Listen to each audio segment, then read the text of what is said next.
Ang katawan diyan natin. Itawag na mga anakan. Una ram na nimo. Ay sumala sumabasa man.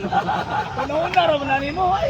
Sumala Nagis mabasa pero di unsa man mo pagkabalo. Kanang gingon sa Roma kapitulo 8 kamuna. Sumala sumabasa kani. Apoy ba? Sumabasa. Basado. Try na to. Delikado man gud na sila basa libro ni pagkaman dito og sabot. Ginaw. Kada basahon.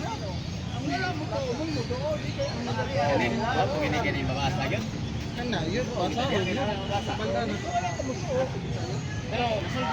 Balik ko kay na bro, ang tunong debate nga. Awa pa sa may utang. Oh, wag pagkakuan ba. Balik kita na bibig ko nga libro nga po ito nga. Okay, away. Basta sa tugban. Roma 8 ka muna. About to leave it ya.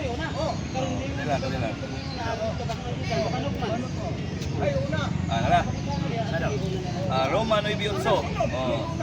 Sa ato pa ang mga anak sa Dios dili mao kadtong mga anak binagi sa pagkatao kun dili ang pag-aisipon nga iya sa kaliwat mao kadtong anak sumala sa kisaan. Kisaan man ni. Ako nang utang kasi gisaad. Ako kamutan na ba atong propesiya ninyo ba kamo na? Mao gani ni nga propesya. Ayaw. It is a fallacy ng Sekretor. It does not follow. Nga naman, kaya imong gibasa, wag yun naghihatag din na apil mo. Ganun mag-ipa-ipadayon naman sa Roma Kapitulo 10, verso 14 to 15, madawat ang pagtuo pinagi sa pagwali. Diba? Giwalihan din mo. Di Kung ako. mawalihi, ikaw na mo nagbasa. O sige, kisa may nagwalian ni. Sino nagwalihan eh?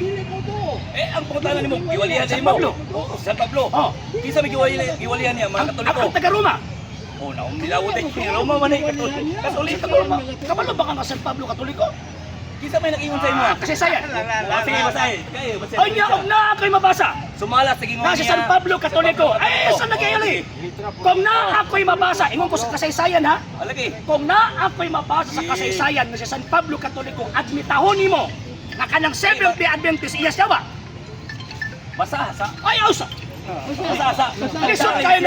Lisod kayo ng muhatag ko og tawag ining ebidensya na di ta magkasinabot na. Dapat magkasinabot ta. Magkasinabot ta. Kay oras i-present ako, kapilan ako ng present sa inyo, babasa niyo, pagkamabot mo din mo to. Ayaw. Dawato na ko na siya kung na kayo mabasa. Okay, sige. Oh, na kayo mabasa diya sa Biblia.